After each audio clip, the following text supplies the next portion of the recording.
Hey guys, so I was out here in the shop trying to clean up so I can get the old Mustang going again now that I'm home. Um, but I decided to make a video because somebody had made a comment on one of my other videos. Why do you have some good stuff and then some really low quality stuff? But um, to me, it all comes back to choosing what you spend your money on so you can, I guess, maximize what you use the most. So, yeah, I'm sure everybody's got a set of something in the garage that they don't use very often. So, um, and I guess my philosophy that I've always stuck by is stuff that I don't use very often or I don't see myself using very often. I try to spend as little as possible to get something that'll get me through the job, rather than going through Snap-on or Matco or Chicago or any of these big professional brands and spending 4 or 5 times as much for something I still won't use very much.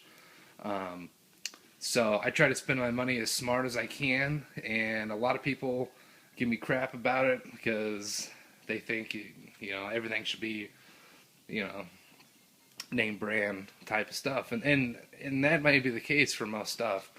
Um, but just for a few examples, I use stuff like Impact wrench. This just happened to be laying out actually.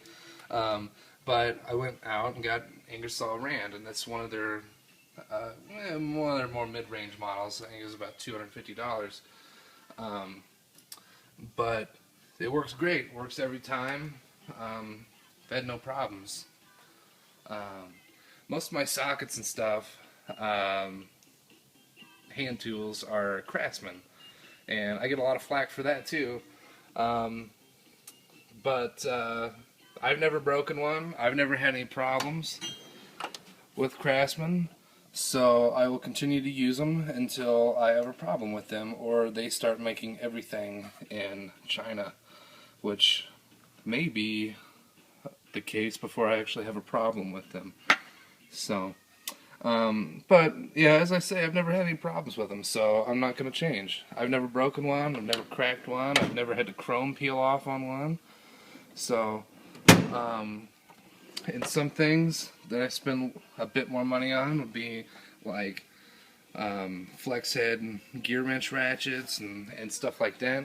Um, I found myself working in the engine bay of the '68 Mustang sitting behind me, and I had little stubby wrenches in there trying to get on, and it took me forever to do something. So I broke down. I was like, I can see a use in having some of these. So I went out and bought a set of them.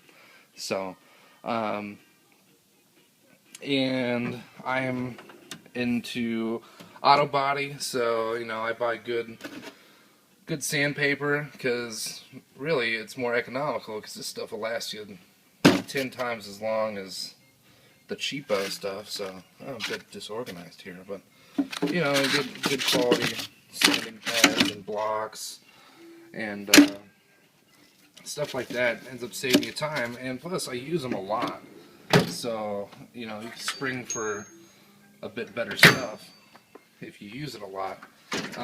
My air tools is one place that I'm lacking. I do have some Ingersoll Rand stuff here, but some of this other stuff is Central Pneumatic, good old Harbor Freight stuff, and it's gotten the job done. And I didn't use air tools a whole lot when I started because I didn't have the compressor to run them. But now that I do have the compressor to run them, I find myself using them a lot more, and these guys that I have now just are not powerful enough for what I'm doing. So that's one thing that I will change and spend some more money on. So air tools are a good thing to spend a bit of money on.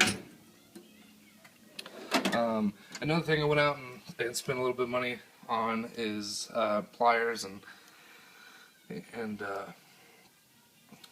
in nippers, dikes, what I call them. You're not supposed to call them dikes anymore, but all channel lock set of pliers and full set of vice grips and things like that.